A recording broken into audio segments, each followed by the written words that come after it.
Bismillahirrahmanirrahim. Assalamu alaikum students. Today I teach you subject matter of economics. Is what something about कि ये किस चीज़ के बारे में है. For example यहाँ पे हम इसको एक example से मैं आपको clear करती हूँ कि subject matter of an artist is painting and drawing which things he used, that is subject matter to draw this map for an artist in this art. कि फॉर एग्जांपल एक artist है, उसने कोई painting बनानी है, उसको painting बनाने के लिए जिन चीज़ों की ज़रूरत होती है तो ये सब्जेक्ट मैटर है उस आर्टिस्ट के लिए जो कि उसको ड्रॉ कर रहा है. So what is subject matter of economics? ये subject matter for economics. Generally subject matter of economics tells us about what we study in economics. So what deals economics? All we discuss in economics में ही हम पढ़ते हैं कि ये किस चीज़ के बारे में है, इसमें क्या डील किया जाता है, कौन कौन से इश्यूज़ को जो है यहाँ पे सॉल्व किया जाता है और उनको एनालाइज किया जाता है और उनके लिए पॉलिसीज़ बनाई जाती हैं. यह सब कुछ हम सब्जेक्ट मैटर ऑफ इकोनॉमिक्स में है डिस्कस करते हैं. So let's start in detail. Economics is known as mother of social sciences. History of the world is witness that man is continuously striving to solve its major economic issues at individual and state level such as health care, literacy, poverty, inflation and unemployment.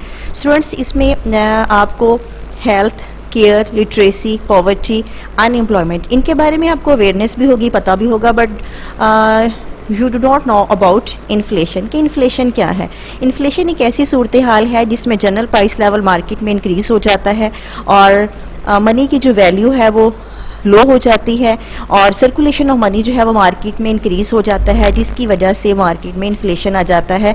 General prices level जो है वो increase से increase होता जाता है और price value जो money की वैल्यू है वो इतनी लो हो जाती है कि हम बहुत ज़्यादा पैसे में बहुत थोड़ी चीज़ जो है वो ख़रीद पाते हैं. इस सूरत में फिर हुकूमत जो है वो कुछ पॉलिसीज़ अडॉप्ट करती हैं जिसको हम फिजिकल और मॉनेटरी पॉलिसी कहते हैं. इसको नेक्स्ट हम डिस्कस भी करेंगे. इसमें होता ये है कि हुकूमत जो है वो बॉन्ड्स एंड सिक्योरिटीज़ को मार्केट के अंदर जो है वो सेल करना शुरू कर देती है और पैसा जो है वो आवाम से बैंक के पास देना शुरू कर देता है. इस तरह सिक्योरिटीज़ पीस ऑफ पेपर जो है वो मार्केट में लोगों के पास आ जाता है और सर्कुलेशन ऑफ मनी मार्केट से निकल के बैंक के पास चली जाती है. इस तरह हुकूमत जो है फिर इसको इन्फ्लेशन को कंट्रोल करती है और इसके जो ऑपोजिट टर्म होती है वो हमारी डिफ्लेशन होती है जिसको हम तफरीत ज़र कहते हैं. और वो इन पॉलिसीज़ को अगर हम उलट कर दें, इसके ऑपोजिट डायरेक्शन में मूव कर जाए तो हमारे पास डिफ्लेशन को कंट्रोल हो जाता है. सो स्टूडेंट्स ये अलग से इंशाल्लाह टॉपिक हम इसको डिस्कस करेंगे. नेक्स्ट देखते हैं कि इसके एजेंट्स कौन से हैं. पार्टिसिपेंट्स ऑफ इकॉनमी जो है वो कौन से हैं, कौन से ऐसे एजेंट्स हैं जो कि पार्टिसिपेट करते हैं इकॉनमी के अंदर तो हम कोई भी डिसीजन मेकर जो है वो डिसीजन लेता है. एनेक्टर और decision maker in economic model में कौन कौन डिसीजन मेकर्स हैं. ये टाइप्स ऑफ एजेंट्स हमारे पास कौन से हैं. टाइप्स ऑफ एजेंट्स जो हैं वो हमारे पास 4 हैं. 4 टाइप्स की एजेंट्स होते हैं. वो नंबर 1 हाउस होल्ड जो कि कंजम्पशन यूनिट को इस्तेमाल करता है, कंजम्पशन करता है. इंडिविजुअल्स की बात हम कर रहे हैं. नेक्स्ट हमारे पास है फार्म्स जो कि प्रोडक्शन यूनिट करता है, प्रोड्यूसर्स होते हैं, एंटरप्रेन्योर होते हैं. एंड थर्ड गवर्नमेंट जो है वो स्टेट के लिए पॉलिसीज़ बनाती है जिसमें मैंने आपको पहले बताया कि monetary policy, taxes policy and federal excise duty and whatever, इन सबको हम इस गवर्नमेंट पॉलिसीज़ में डिस्कस करते हैं. उसके बाद है फॉरेन ट्रेडर जो कि एक्सपोर्टर्स और हमारे इंपोर्टर्स होते हैं जिनको हम कुछ जो है वो टैरिफ में छूट दे देते हैं ताकि हमारे फॉरेन ट्रेडर्स जो हैं वो अपनी एक्सपोर्ट इंपोर्ट को बैलेंस कर सकें. ये सारे इंशाल्लाह हम फर्दर डिटेल से पढ़ेंगे, लेकिन फ़िलहाल हम सब्जेक्ट मैटर ऑफ इकोनॉमिक्स में इसी को डील करते हैं कि ये जो सब्जेक्ट मैटर ऑफ है क्या, कि इकोनॉमिक्स में हम किस चीज़ को डील करते हैं. जैसा कि मैंने आपको बताया कि इसमें हेल्थ है, केयर है, लिटरेसी, पॉवर्टी, इन्फ्लेशन, अनएम्प्लॉयमेंट, इन सब चीज़ों को हम डिस्कस करते हैं. ना सिर्फ इंडिविजुअल लेवल पे बल्कि स्टेट लेवल पे, बल्कि हम रियासती मतलब हुकूमती लेवल पे और इंटरनेशनल लेवल पे भी इनको सॉल्व करने की कोशिश करते हैं. और इसके जो हमारे पास एजेंट्स होते हैं वो 4 टाइप्स के होते हैं. मतलब हमने इंडिविजुअल्स की बात की है, हाउस होल्ड की बात की है, फार्म्स हैं और गवर्नमेंट है और इसके बाद हमारे पास फॉरेन ट्रेडर्स हैं. सो स्टूडेंट्स नेक्स्ट हमारे पास जो है वो है इम्पोर्टेंस ऑफ इकोनॉमिक्स.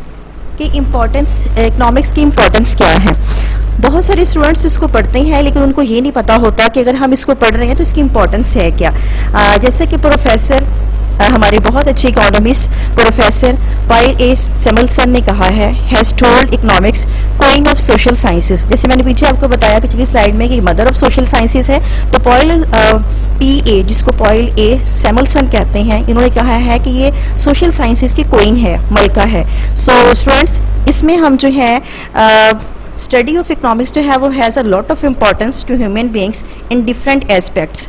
बहुत सारी एस्पेक्ट्स के हवाले से इसकी डिफरेंट जो है वो इम्पोर्टेंस है, लेकिन यहाँ पे जो हम डिस्कस करेंगे, हम इसको देखेंगे कि ये हेल्प करती है डिसीजन मेकर में, कि हमने बेटर डिसीजन जो है वो कैसे लेना है, किस किस को ये हेल्प आउट करती है, इसको हम यहाँ पे डिटेल से पढ़ेंगे, ठीक है।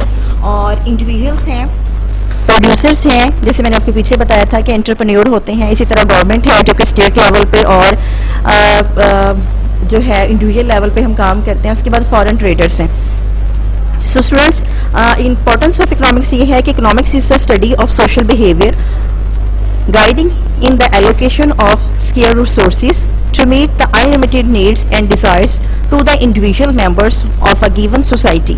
Economics seeks to understand how those individuals interact with the social structure, कि ये social structure से जो है वो कैसे interact होते हैं और हमारे जो scarce sources हैं उनको हमने कैसे utilize करना है, कैसे better way में हमने इस्तेमाल करके अपने जो unlimited wants हैं उनको हमने meet up करना है। So students, ये हमारे पास इम्पॉर्टेंट है in every field of life. ज़िंदगी के हर शोबा में हमें इकोनॉमिक्स की ज़रूरत होती है और ये हमें बेटर डिसीजन मेकर में हेल्प करती है। किस किस को हेल्प करती है? इंडिविजुअल्स, मतलब हाउस होल्ड को।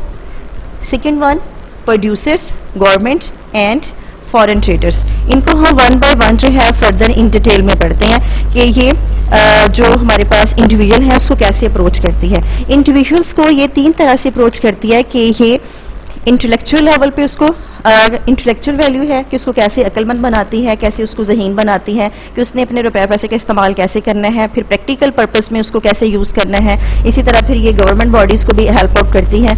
तो इंटेलेक्चुअल लेवल पे देखते हैं, ह्यूमन बीइंग्स जो हैं वो रियलाइज़ करते हैं that he needs to depend on the others to fulfil daily needs. Obviously जी हमें अपनी डेली नीड्स को फुलफिल करने के लिए दूसरों पे डिपेंड करना पड़ता है। It develops a border outlook and balance thinking among the society. It also improves decision making ability।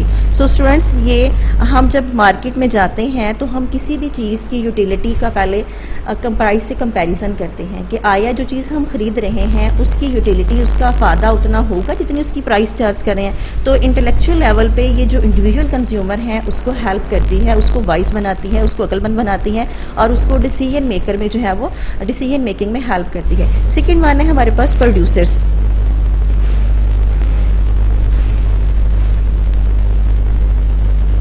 Producers को ये और इसके अलावा जो हमारे इंडिविजुअल्स होते हैं उसको ये एक्सपेंडिचर्स को कंट्रोल करने में भी हेल्प करती है कि उन्होंने अपने एक्सपेंडिचर्स को अपने लिमिटेड रिसोर्सेज में रखते हुए अपने अनलिमिटेड वांट्स को मैक्सिमम सेटिस्फाइड जो है वो कैसे करना है। और प्रैक्टिकल लाइफ में ये जो है वो प्रोड्यूसर्स को हेल्प करती है कि प्रोड्यूसर्स जो हैं वो कैसे अपने जो स्केयर रिसोर्सेज हैं उसको यूटिलाइज़ करें।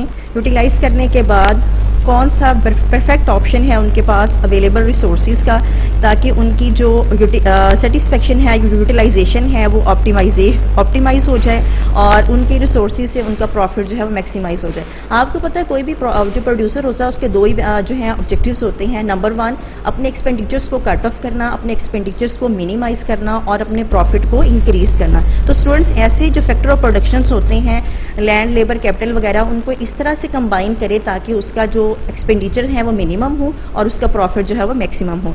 इसी तरह गवर्नमेंट बॉडीज़ में मैंने पीछे भी आपको बताया था कि गवर्नमेंट बॉडीज़ में ये कैसे हेल्प करती है। Economics guides government in framing various policies and helps to earn revenue. It also helps to understand complex social problem and suggest remedies on it, कि ये हुकूमत को हेल्प करती है कि वो किस तरह से जो है वो अपनी पॉलिसीज़ को अडॉप्ट करे। कॉन्ट्रैक्शनरी पॉलिसी अपनानी है या एक्सपेंशनरी पॉलिसी अपनानी है, किस तरह इन्फ्लेशन और डिफ्लेशन को कंट्रोल करना है, ये हुकूमत को जो है वो इकोनॉमिक्स जो है वो हेल्प करती है। उसके बाद है फॉरेन ट्रेडर्स। फॉरेन ट्रेडर में एक्सपोर्टर्स और इम्पोर्टर्स आ जाते हैं। इम्पोर्टर्स को जो है जब बाहर से कोई चीज़ मंगवाई जाती है तो उन पर टैरिफ रिड्यूस किया जाता है ताकि जो है उनके प्राइस जो है वो कट ऑफ की जा सके और मुल्क के अंदर एक सस्ती चीज़ जो है वो आ सके। इसी तरह जो एक्सपोर्टर्स हैं जो बाहर चीज़ भेजते हैं वो क्या करते हैं कि वो फॉरेन कंट्रीज़ में फॉरेन मार्केट पे कैप्चर करने के लिए वहाँ पे प्राइस कम चार्ज करते हैं ताकि वो फॉरेन मार्केट में कैप्चर करके और ज़र मुबादला कमा के मुल्क के अंदर भेजा जा सके। किसी मुल्क के अंदर जितना ज़्यादा ज़र मुबादला आता है उतनी ही हमारी इकॉनमी जो है वो स्ट्रॉन्ग होती है। इन केस ऑफ वो आपके डॉलर है किसी भी आउट ऑफ कंट्री से जो हमारे पास करेंसी आती है वो पावरफुल होती है as compare to rupees. So students next हमारे पास जो टर्म है वो है needs and wants. As you know very well needs हमारी बेसिक नीड्स की बात हो रही है जिसमें रोटी कपड़ा मकान हेल्थ एजुकेशन बेसिक सिक्योरिटी की बात आ जाती है, फूड है, शेल्टर है। बट वांट्स जो होती हैं ये हमारी अपनी ख्वाहिशात होती हैं जो कि हम लग्जरी लाइफ को अडॉप्ट करने के लिए जो है वो हमारी डे बाय डे इंक्रीज हो जाती हैं। सो स्टूडेंट्स पहले नीड्स पे बात कर लेते हैं। एसेंशियल फॉर सर्वाइवल जो कि हमारी सर्वाइवल के लिए जिंदा रहने के लिए ज़रूरत होती है, फूड है, clothes, shelter, basic education and basic security. But wants जो है डिज़ायर होती है, want to increase our life quality कि हमने अपना स्टेटस सिंबल इंक्रीज करने के लिए जैसे branded food, branded clothes, branded location of house, branded education, iPhone, car, bike, etc, diamond ring वगैरह ये सारी हमारी वांट्स में आती हैं जिससे हमारा लाइफ क्वालिटी जो है वो इंक्रीज होता है, हमारा स्टेटस सिंबल इंक्रीज होता है। बेसिक नीड्स के बगैर हमारा गुजारा नहीं हो सकता, हमारी सर्वाइवल पॉसिबल नहीं है, बट वांट्स के बगैर हमारी सर्वाइवल जो है वो पॉसिबल है। सो स्टूडेंट्स हमारे पास आइटम्स होती हैं, आइटम्स हमारे पास दो तरह की होती हैं गुड्स एक होती हैं सर्विसेज। ये दोनों मोर देन इंपॉर्टेंट है for MCQs point of view से कि गुड्स कौन सी हैं एंड सर्विसेज कौन सी हैं। आपको लिस्ट ऑफ आइटम भी दी जा सकती है और पूछा जा सकता है इसमें सर्विसेज कौन सी हैं एंड गुड्स कौन सी हैं। As you know very well goods हमारी वो होती हैं जिसको हम डायरेक्टली इस्तेमाल करते हैं, डायरेक्टली इस्तेमाल करने के बाद हमारी सेटिस्फेक्शन में है जो सेटिस्फेक्शन पूरी हो जाती है। लेकिन जो सर्विसेज होती हैं सेटिस्फेक्शन इससे भी पूरी होती है लेकिन इसको हम सिर्फ फील कर सकते हैं। लाइक दैट टीचर सर्विसेज हैं, डॉक्टर की हैं, लॉयर की हैं और इसी तरह आपकी ट्रांसपोर्टेशन सर्विसेज हैं जिससे हमें सेटिस्फेक्शन तो होती है लेकिन हम उनको देख नहीं सकते। ये इनटेंजिबल गुड्स में आता है और ये जो हमारी टेंजिबल गुड्स में आता है। सो स्टूडेंट्स हमारी जो डेली लाइफ में रूटीन में आता है हम इन दोनों आइटम्स को यूज़ करते हुए अपनी हमारी जो नीड्स हैं पूरी करते हैं like that goods and services. Next हमारे पास एक एक्टिविटी है, इसमें आप लोगों ने खुद से मुझे सॉल्व करके बताना है। कमेंट सेक्शन में आप लोग मुझे बता सकते हैं कि इसमें से कौन सी नीड है और कौन सी वांट है। ये आपके लिए एक्टिविटी है ताकि आपका जो है वो ब्रेन ड्रेन हो, आपको पता हो कि क्लॉथिंग जो है आप देखें वो नीड में आता है कि वांट में आता है। चलें थोड़ा सा मैं आपको हेल्प कर देती हूँ। क्लॉथिंग जो है ऑब्वियसली हमारी नीड में आता है, वांट हमारी नहीं है। वांट हमारी तब होगी जब हम ब्रांडेड क्लॉथ की बात करेंगे कि तो सिंपल क्लॉथिंग की बात होगी। इसी तरह गोइंग टू द मूवीज़, अब मूवीज़ के बगैर हमारा गुजारा हो सकता है, ये नीड नहीं है, ये हमारी वांट आती है। इसी तरह आपने वन बाय वन सबको देखना और उसके बाद जिसमें आपको लगा कि ये एक्टिविटी है तो आप उसके आगे जो है वो टिक कर सकते हैं, ये नीड हमारी है, जो हमारी जो है वांट है। नेक्स्ट हमारे पास स्टूडेंट्स स्लाइड में है कि basic fundamental question of economics क्या है। बेसिक फंडामेंटल ऑफ इकोनॉमिक्स जो हमारे पास क्वेश्चंस होते हैं वो चार होते हैं कि किसके लिए क्या प्रोड्यूस किया जाए, किसके लिए प्रोड्यूस किया जाए, कैसे प्रोड्यूस किया जाए और कौन से हमारे जो है वो प्रोड्यूसर्स हैं। What produce, what is need of society and how to produce, how can we combine to factor production. Factor production की बात मैंने आपको बात की थी कि हमारे पास 4 फैक्टर प्रोडक्शन होते हैं। और इसी तरह टू होम टू प्रोड्यूस, किसके लिए प्रोड्यूस किया जाए और हु आर पोटेंशियल बायर्स, हमारे पोटेंशियल बायर्स जो हैं वो कौन होते हैं। इन सारे क्वेश्चंस को पूरा करने के लिए इकोनॉमिक्स जो है वो हमें हेल्प करती है। इकोनॉमिक हमें सिस्टमेटिक वे में इन सब का जो है वो आंसर देती है। नेक्स्ट हमारे पास स्टूडेंट्स है factor of production. Factor of production जो है इनको हम कहते हैं इनपुट फैक्टर्स या फिर इकोनॉमिक रिसोर्सेज। ये हमारे पास इकोनॉमिक्स रिसोर्सेज कहलाते हैं। इन इनपुट की मदद से हम आउटपुट्स जनरेट करते हैं। और स्टूडेंट्स हमारे पास जो फैक्टर ऑफ प्रोडक्शन हैं वो 4 होते हैं।